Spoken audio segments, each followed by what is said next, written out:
July 29th, in the year 1600. Munich's central square, usually a place of trade and chatter, awoke under a heavy sky. Not to the familiar toll of church bells or the buzz of market stalls, but to the rhythmic clatter of chains, the groaning of timber, and the metallic shriek of iron tools being wheeled into place. At the center of the square stood a gruesome monument to fear. Gallows, wheels, spikes, glowing coals, and long-handled pincers arranged like instruments in a devil's orchestra. The scent of smoke, hot metal, and sweat hung in the air like incense before a grotesque mass. Thousands assembled in unnatural quiet, drawn by a mix of religious duty and gruesome curiosity. This was not just an execution. This was a demonstration, a public ritual of fear, sanctioned by church and crown alike. At its heart, one name, Pappenheimer, a family whose fate would become a stain on Bavarian history and a textbook example of how cruelty thrives under the guise of justice. 5 people, Paulus, Anna, and their children Gumprecht, Michel, and Hansel stood barely upright, their bodies already torn by weeks of torture. They had been paraded through the streets like animals, beaten, spat on, jeered at. Their crimes? Witchcraft, blasphemy, heresy, theft, murder, over 400 murders, supposedly confessed through their own mouths. But the truth was far more horrifying than the charges. To trace how this family ended up at the stake, we must return to 1596, a time when fire was the preferred tool of salvation. That year marked a turning point in the Holy Roman Empire's religious landscape. The Catholic Church, shaken by the success of Protestant reformers, launched a violent counteroffensive. In Bavaria, Duke Maximilian I, young, devout, and ambitious, embraced the counter-reformation with a zeal that bordered on obsession. His goal was to make Bavaria a model of Catholic purity. And for that, examples had to be made. Witchcraft trials became state policy, fear became sacrament, and executions became theater. Into this climate of paranoia wandered the Pappenheimer family, with nothing but calloused hands, patched clothing, and the social status of dirt. Paulus, a latrine cleaner, performed the most detested task of the era. His family, transient, uneducated, and impoverished, was easy to overlook in life and easier to sacrifice in death. They had no allies, no land, no voice. In 1599, accused of stealing church property in Oberstdorf, the family was arrested. The initial crime was minor, but under the weight of systematic torture, the charges snowballed. Paulus admitted to heresy, to desecrating altars, to selling his soul. Anna, under agony, claimed she had cursed crops and summoned plagues. Even the children were broken. Michel, no older than 10, eventually claimed he'd witnessed human sacrifice under a blood moon. The torturers followed a process that was anything but arbitrary. They operated with chilling precision, using a system outlined in manuals like the Hexenhammer Malleus Maleficarum, or Hammer of Witches, which prescribed incremental torment to extract confessions. It was a performance of pain, carefully calibrated. First, suspects were shown the device's thumbscrews, tongue pliers, the pear. Then came the shackling, the deprivation of sleep. Their limbs were stretched, joints dislocated, fingernails torn, skin flayed. Water was poured down throats until lungs nearly drowned, and hot irons traced confessions into flesh. There was no room for innocence, only endurance. And the longer one endured, the more proof of guilt the authorities believed they had. It wasn't justice. It was narrative building through agony. And it worked. The Pappenheimers confessed to everything, murdering travelers with poison, copulating with demons, conspiring with witches' covens, and slaughtering infants by moonlight.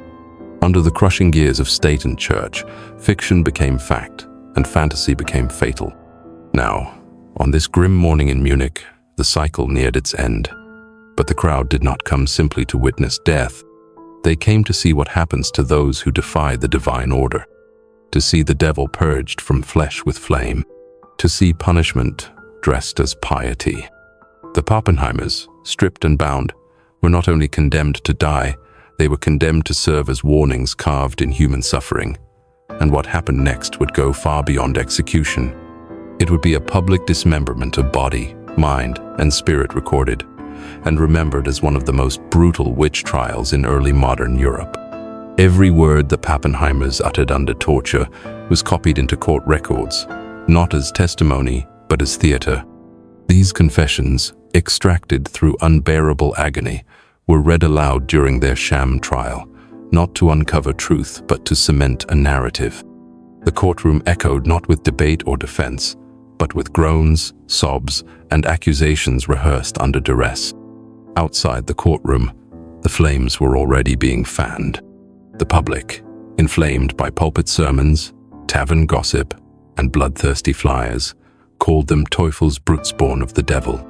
Priests preached repentance through punishment, urging the faithful to witness the flames as divine purification. Townsfolk arrived with their children, some clutching sweets, others drinking mead, vendors setting up as if for a holiday fair. It was part execution, part exorcism, and part carnival. But this was not a play. This was a warning. To question the system was to burn alongside it.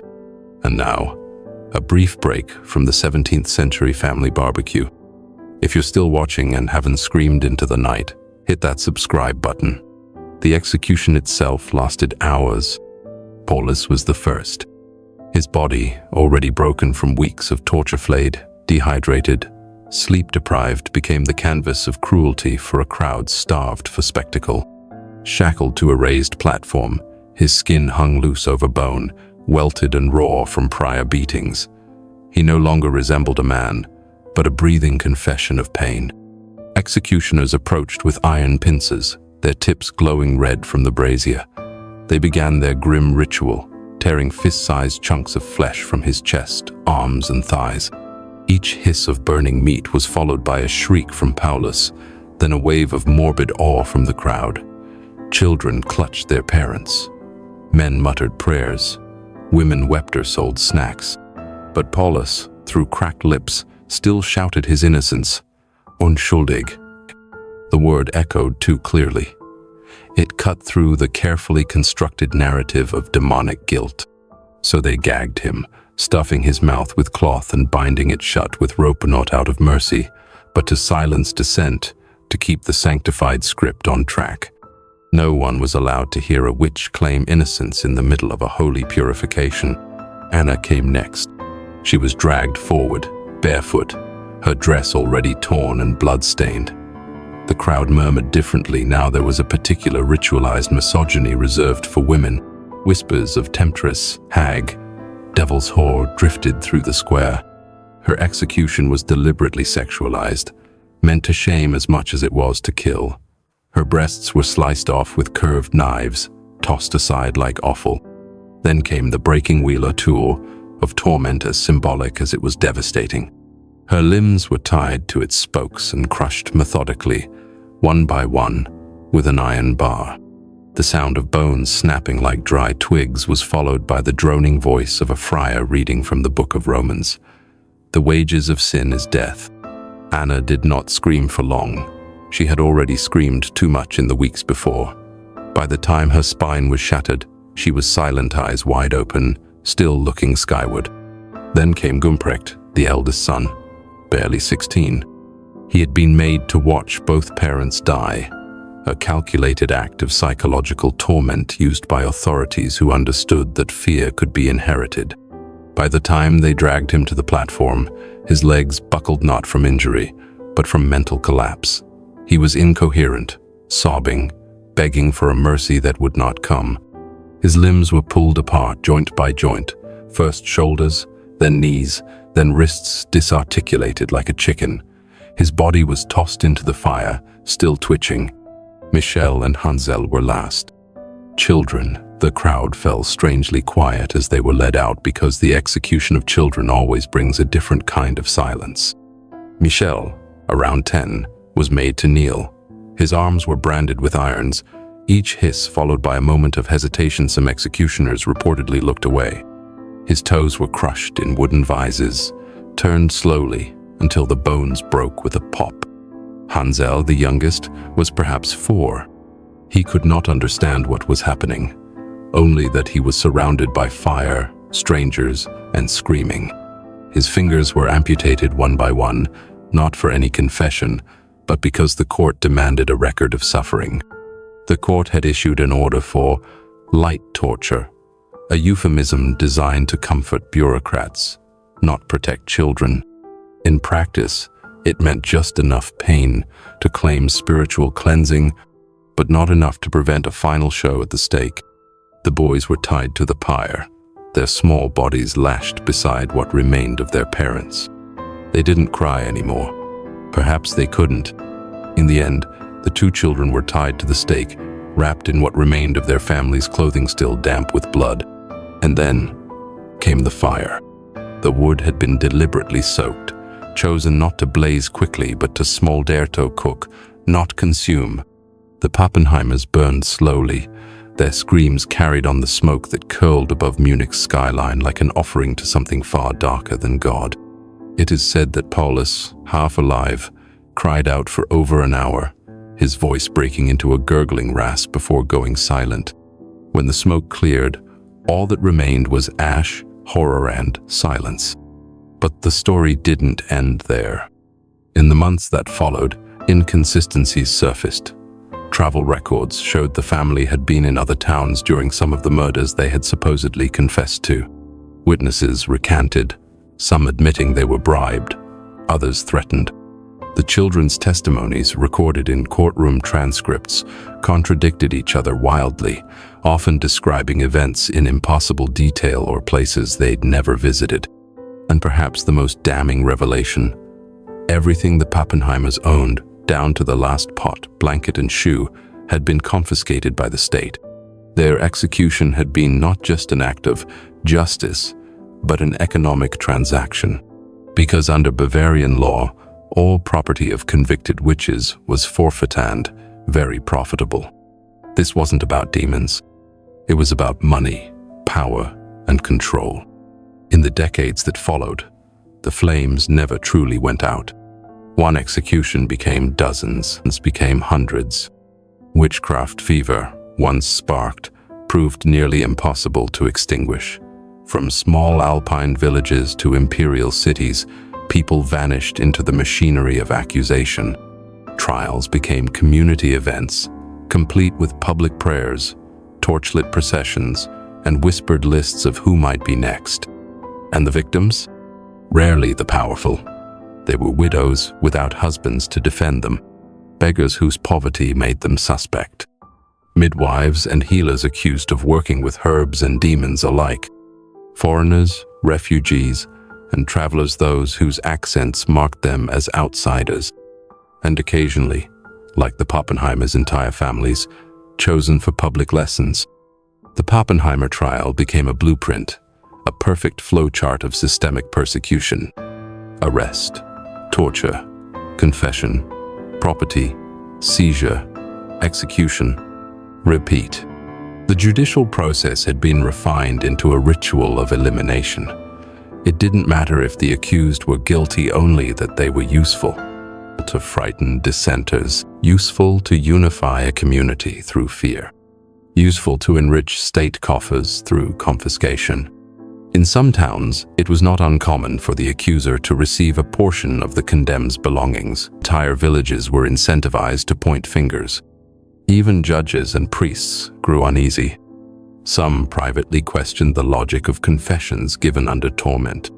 Others kept quiet, unwilling to become targets themselves.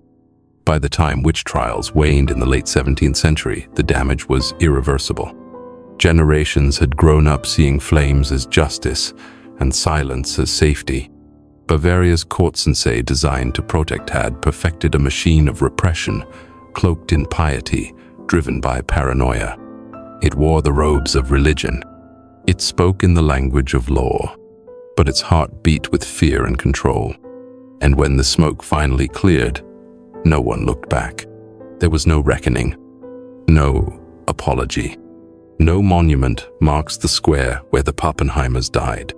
No plaque, no prayer, no statue.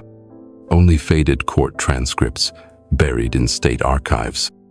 Only a name whispered like a curse, never written in stone.